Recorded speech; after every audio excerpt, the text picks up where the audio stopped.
नमस्कार, मैं हूं अनुज मिश्रा और आप देख रहे हैं SPN 9 न्यूज। जिस तरीके से बीजेपी का एक एक नेता, एक एक कार्यकर्ता जिस तरीके से बीजेपी में पूरी तरीके से लगा हुआ है कि 2019 में प्रधानमंत्री मोदी को फिर से प्रधानमंत्री बनाया जाए।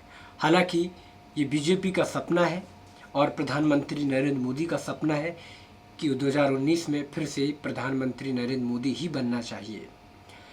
हालांकि इसमें कुछ ऐसे नेता, क्योंकि अगर कहा जाता है कि अगर भीड़ ज़्यादा होती है तो भीड़ में कुछ ऐसे लोग होते हैं जो कहीं ना कहीं बदनामी करवा ही देते हैं।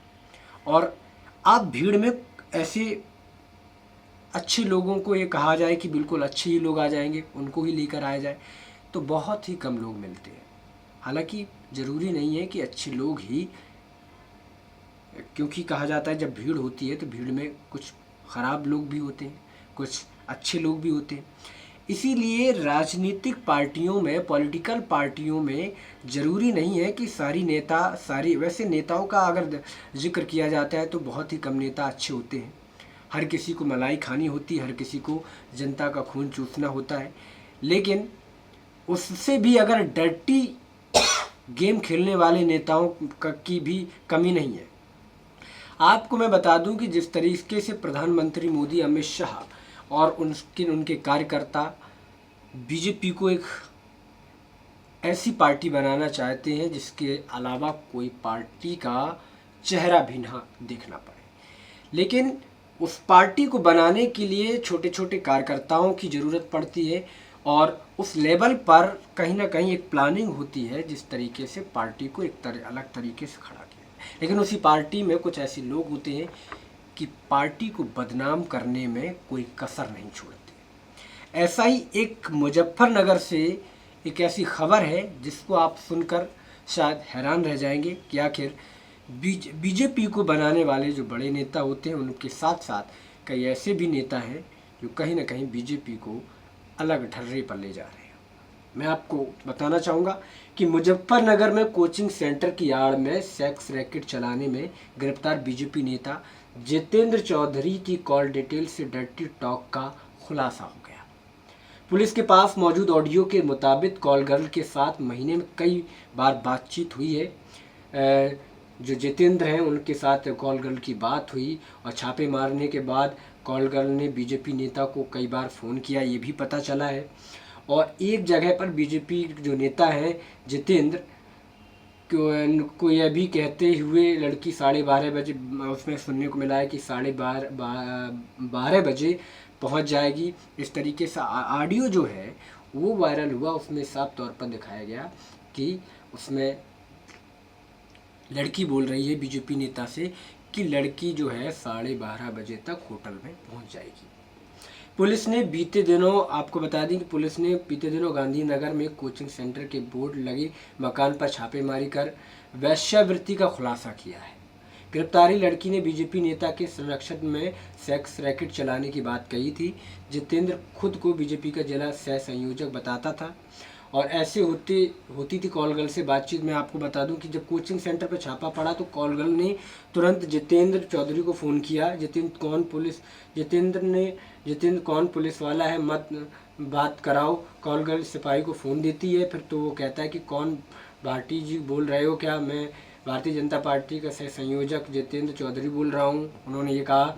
तो उन्होंने फिर बोलते हैं कि क्या मामला हुआ है बताओ। इस पर सिपाही कहता है कि मामला जो हुआ है वह फ़ोन पर नहीं बता सकता। यही नहीं, जब कॉल गर्ल को पुलिस थाने लाती है वहाँ भी वह बीजेपी नेता को फ़ोन करती है। पुलिस के पास मौजूद ऑडियो के मुताबिक लड़की कहती है, हेलो चौधरी साहब कहाँ हो, मैं पकड़ी गई, जल्दी नई मंडी थाने आ जाओ। इस तरीके की कहीं ना कहीं चीज़ें हुई। दैनिक आपको बताया एक रिपोर्ट के मुताबिक नई मंडी के सीओ योगेंद्र सिंह ने बताया कि पुलिस के पास जो रैकेट चलाने को लेकर बीजेपी नेता के खिलाफ पर्याप्त सबूत भी है और ये कार्यकर्ता जो है जितेंद्र चौधरी को पार्टी का कार्यकर्ता स्वीकार करते हुए सफाई दी है कि किसी कृत्य से हमारा कोई नेता लेना देना नहीं है। उधर सपा, बसपा और रालोद नेताओं ने निशाना साधते हुए कहा कि नैतिकता का सबसे बड़ा ठेकेदार बताने वाले पार्टी के नेता सेक्स रैकेट के गिरफ्तार हो रहे हैं, बीजेपी एक्सपोज हो रही है। कहीं ना कहीं अब जो मुद्दा है, क्योंकि बीजेपी में जो मुद्दे देखने को मिलता है कि बीजेपी ही एक ऐसी है जो कहीं ना कहीं कांग्रेस में बैठे बैठाए मुद्दा पकड़ लेती है।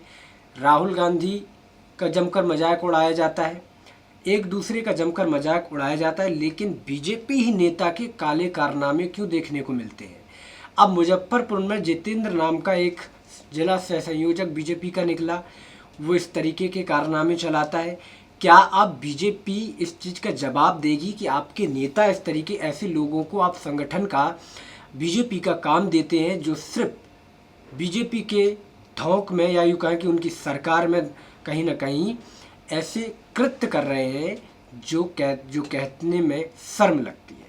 आपको मैं बता दूं कि बीजेपी नेता इस तरीके का कृत्य करते सिर्फ एक ही नहीं, आप अगर देखने को मिलेगा कि कई ऐसे नेता हैं जो कहीं ना कहीं इन रैकेट में फंसते हुए हैं। हालांकि हम अगर बात कांग्रेस में करें तो कांग्रेस की भी कोई कम नहीं है। हालांकि पॉलिटिकल जो बैकग्राउंड होता है नेताओं का, उनमें सिर्फ यही चीज़ें देखने को मिलती हैं कि पैसे और सत्ता जब हासिल कर ली जाती है तो कुछ भी करने के लिए नेता कोई भी गुजार नहीं करते।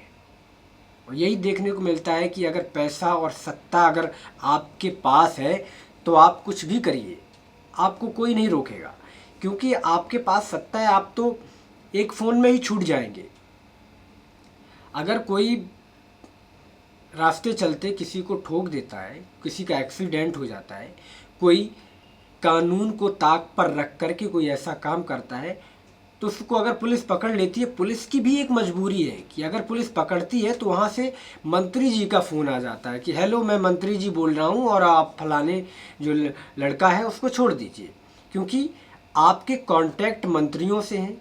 आप काम करिए, आप जिस तरीके से देखने को मिलता है आप उलूल डुलूल काम करिए, आप जिस तरीके से चाहे आप कानून को तोड़कर काम करिए, आपका एक फ़ोन आ जाएगा, आप छूट जाएंगे, फिर से आप उन चीज़ों को अंजाम देंगे।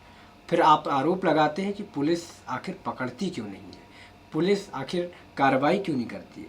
पुलिस एक जगह से दूसरे फुटबॉल की तरह खेली जाती है। उधर नेताजी का फ़ोन आता है, उधर मंत्री साहब का प्रेशर है। तो आखिरकार जिस तरीके से पुलिस को एक कानूनी कार्रवाई के लिए बनाया गया है, तो मुझे लगता है इन चीज़ों में कहीं भी किसी का हस्तक्षेप नहीं होना चाहिए, और अगर हस्तक्षेप करना है तो फिर पुलिस की ज़रूरत ही क्या है। बीजेपी नेता या यूँ कहें कि बीजेपी पार्टी के नेता अब कहीं ना कहीं विपक्ष जो है वो अब निशाना साधेगा। उसने साधा भी है कि अब कहा कि नैतिकता का सबसे बड़ा ठेकेदार बताने वाली पार्टी का खुलासा हो गया है। इस तरीके के कृत्य करते हैं और अब बीजेपी एक्सपोज हो गई है कहीं ना कहीं। अब विपक्षी पार्टी को बैठे बैठाए एक मुद्दा मिल गया है, अब बीजेपी की हालत ख़राब कर देंगे। आपको हम दिखाते हैं इस रिपोर्ट के जरिए कि आखिर मुजफ्फरनगर में किस चीज़ का रैकेट चलता है।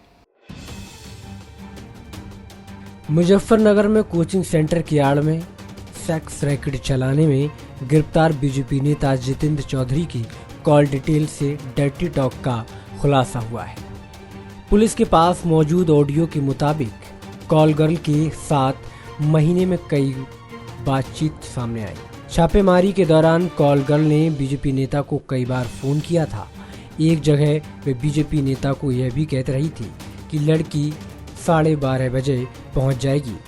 पुलिस ने बीते दिनों गांधीनगर में एक कोचिंग सेंटर के बोर्ड लगे मकान पर छापेमारी कर वेश्यावृत्ति का खुलासा किया है। गिरफ्तार लड़की ने बीजेपी नेता के संरक्षण में सेक्स रैकेट चलाने की बात कही थी। जितेंद्र खुद को बीजेपी का जिला सह संयोजक बताता था। ऐसे होती थी कॉल गर्ल से बातचीत।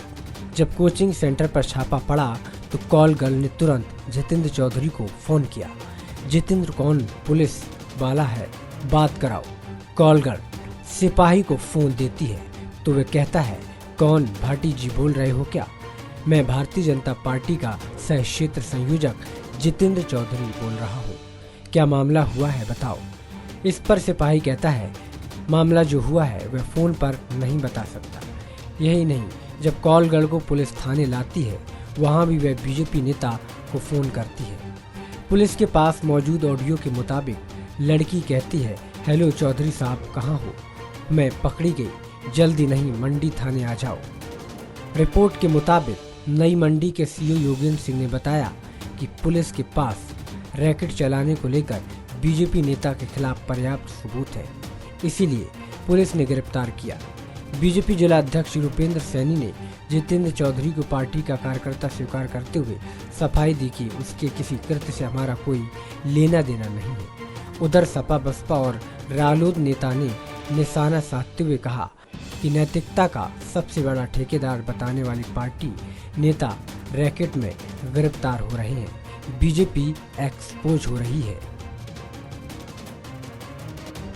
आपने देखा कि किस घिनौने कृत्य में फंसे इस बीजेपी नेता को कहीं ना कहीं खुलेआम शर्मसार करना चाहिए। बीजेपी खुलेआम एक्सपोज हो गई है, बीजेपी पार्टी मुजफ्फरनगर में। अब क्या एक्शन लेती है बीजेपी पार्टी, ये देखने वाली बात होगी। आज के लिए इतना ही, कल फिर मुलाकात होगी किसी नए मुद्दे के साथ। तब तक के लिए नमस्कार।